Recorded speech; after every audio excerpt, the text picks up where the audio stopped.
Góð samskipti eru ekki tækin sem þú heldur á. Góð samskipti eru ekki að tala rétt eða stafsetning.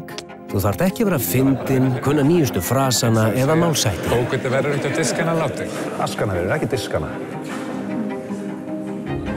Góð samskipti eru að setja sig í spor annarra.